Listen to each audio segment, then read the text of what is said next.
अच्छा, जब कोई हिंदू धर्म की बात करता है तो सबसे पहले दिमाग में क्या आता है? ढेरों देवी देवता, है ना?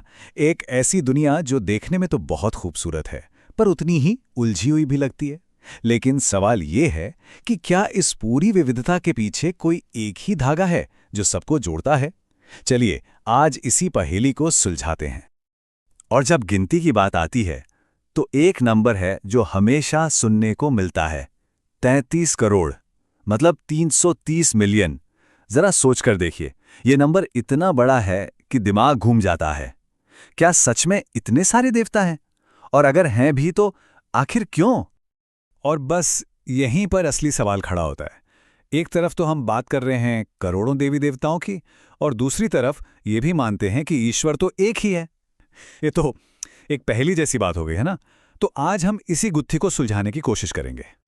तो हमारा पहला पड़ाव है एक भगवान या 33 करोड़। ये हिंदू धर्म का सबसे बड़ा विरोधाभास माना जाता है। पर जैसा हम आगे देखेंगे, ये कोई कमी नहीं है, बल्कि एक बहुत ही गहरी और खूबसूरत फिलॉसफी है। ये एक तरीका है उस अनंत, उस इन्फिनिट को हमारे छोटे से दिमाग की समझ में लाने का। अब आते हैं दूसरे पड़ाव पर। वो एक कौन है? यहां हमें समझना होगा ब्रह्म को। यही वो सच है जो हर चीज के पीछे है। असल में पूरी पहेली की चाबी इसी एक कॉन्सेप्ट में छिपी है। तो चलिए इसे थोड़ा आसान बनाते हैं। तो आखिर ये ब्रह्म है क्या? देखिए, इसे किसी इंसान या देवता की तरह मत सोचिए। ये वो अल्टीमेट एनर्जी है, वो सोर्स है जिससे ये पूरा का पूरा यूनिवर्स बना है। इसका कोई रूप नहीं, कोई आकार नहीं, ये अनंत है। ये सिर्फ यूनिवर्स का बेस नहीं है, बल्कि ये हर चीज के होने का मतलब है, एसेंस ऑफ एग्जिस्टेंस। अब यहां एक बहुत ही कमाल की बात आती है। ब्रह्म को समझने के दो तरीके हैं। पहला है निर्गुण ब्रह्म। सोचिए एक विशाल शांत समंदर की तरह, जिसका कोई रूप नहीं, कोई क्वालिटी नहीं, बस है। और दूसरा है सगुण ब्रह्म। अब सोचिए उसी समंदर से उठने वाली लहरों के बारे में। इन लहरों का एक रूप है, इनकी अपनी क्वालिटीज है, पर हैं तो ये उसी समंदर का हिस्सा, है ना?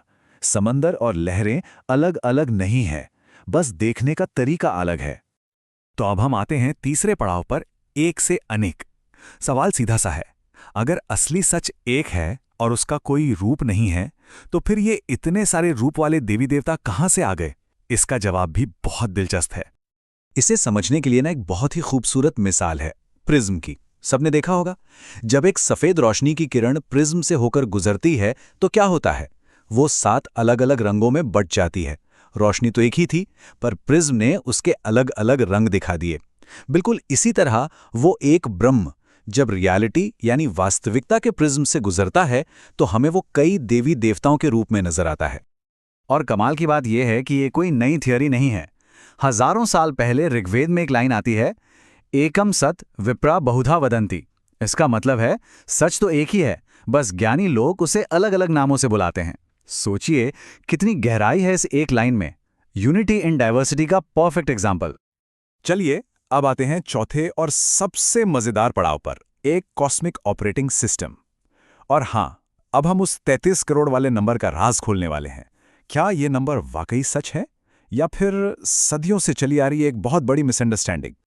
पता है, सारा खेल संस्कृत के एक छोटे से शब्द कोटि का है। आज की तारीख में कोटि का मतलब होता है करोड़। लेकिन अगर हम हजारों साल पीछे जाएं वैदिक समय में, तो कोटि का मतलब करोड़ नहीं, बल्कि प्रकार, कैटेगरी या क्लास होता था। और बस यहीं पर पूरी कहानी बदल जाती है। इसका मतलब यह है कि जो पुराने ग्रंथ हैं, वो 33 करोड़ देवताओं की बात कर ही नहीं रहे थे। वो बात कर रहे थे 33 तरह के डिवाइन पावर्स की। ये एक नंबर नहीं है, ये एक क्लासिफिकेशन है। तो ये जो 33 तरह की शक्तियां हैं ना, ये एक तरह से इस यूनिवर्स का ऑपरेटिंग सिस्टम है जो सब कुछ मैनेज कर रहा है। जैसे इसमें 8 वसु हैं जो प्रकृति के एलिमेंट्स हैं, धरती, आग, हवा। 11 रुद्र हैं जो हमारी बॉडी और मन की शक्तियां हैं। 12 आदित्य हैं जो समय को कंट्रोल करते हैं, जैसे साल के 12 महीने। और 2 अश्विनी कुमार। तो ये कोई भीड़ नहीं है, ये तो एक पूरी तरह से ऑर्गेनाइज्ड सिस्टम है। ठीक है, तो हमने नंबर वाली मिस्ट्री तो सॉल्व कर ली, पर सवाल अब भी वही है कि एक ही भगवान के इतने सारे अलग अलग रूप क्यों? इसका जवाब ना थोड़ा साइकोलॉजिकल है। ये हमारे अपने स्वभाव से जुड़ा है। और यहीं पर एक बहुत ही प्यारा कॉन्सेप्ट आता है, इष्ट देवता। इसका सीधा सा मतलब है अपना चुना हुआ देवता। ये एक ऐसी फिलॉसफी है जो हर इंसान को ये फ्रीडम देती है कि वो अपने नेचर के हिसाब से, अपने दिल के हिसाब से भगवान के उस रूप को चुने जिससे वो सबसे ज्यादा कनेक्ट कर पाता है। ये एक बहुत ही पर्सनल स्पिरिचुअल जर्नी है, आप कह सकते हैं। पहला स्टेप खुद को समझना कि मैं कैसा हूं। दूसरा स्टेप भगवान के उस रूप को ढूंढना जिससे एक पर्सनल कनेक्शन महसूस हो। और बस वही रूप आपके लिए उस अनंत तक पहुंचने का आपका अपना रास्ता, आपकी अपनी खिड़की बन जाता है। और अच्छी बात यह है कि हर तरह के स्वभाव के लिए एक रूप है। मान लीजिए किसी को ज्ञान और आर्ट्स में इंटरेस्ट है तो उनके लिए सरस्वती माँ है। कोई ताकत, वफादारी और सेवा को मानता है तो हनुमान जी हैं। लाइफ में मुश्किलों को अपनी सूझबूझ से पार करना है तो गणेश जी हैं। और अगर अन्याय के खिलाफ प्रोटेक्शन चाहिए तो माँ काली का रौद्र रूप भी है। मतलब हर इमोशन, हर एस्पिरेशन के लिए एक डिवाइन फॉर्म। और अब हम आते हैं अपने आखिरी पड़ाव पर, डिवाइन कैलेडोस्कोप। मतलब अनेक में एक को देखना। तो अब तक हमने जो भी बात की उसे एक साथ जोड़ते हैं। हिंदू धर्म के इन सभी देवी देवताओं को एक कैलेडोस्कोप की तरह सोचिए, जिसमें होते तो कुछ ही रंगीन कांच के टुकड़े हैं, पर जब आप उसे घुमाते हैं तो अनगिनत खूबसूरत पैटर्न बनते हैं। ठीक वैसे ही सच तो एक ही है, पर वो हमें अनगिनत रूपों में नजर आता है। तो सबसे जरूरी बात यह है कि इतने सारे देवी देवता होना उस एक परम सच के खिलाफ नहीं है, बल्कि ये तो उस एक की इन्फिनिट पॉसिबिलिटीज का, उसकी क्रिएटिविटी का एक शानदार सेलिब्रेशन है। एक बहुत पुराना श्लोक है जो इस पूरी बात को ब्यूटीफुली समराइज करता है। आकाश से गिरा पानी चाहे किसी भी नदी में जाए, आखिर में पहुंचता तो समंदर में ही है। ठीक उसी तरह किसी भी देवता की पूजा की जाए, वो पहुंचती उसी एक सुप्रीम तक है। तो शायद असली सवाल ये नहीं है कि भगवान कितने हैं। असली सवाल ये है कि हम उस एक सच को कितने खूबसूरत तरीकों से देख और समझ सकते हैं।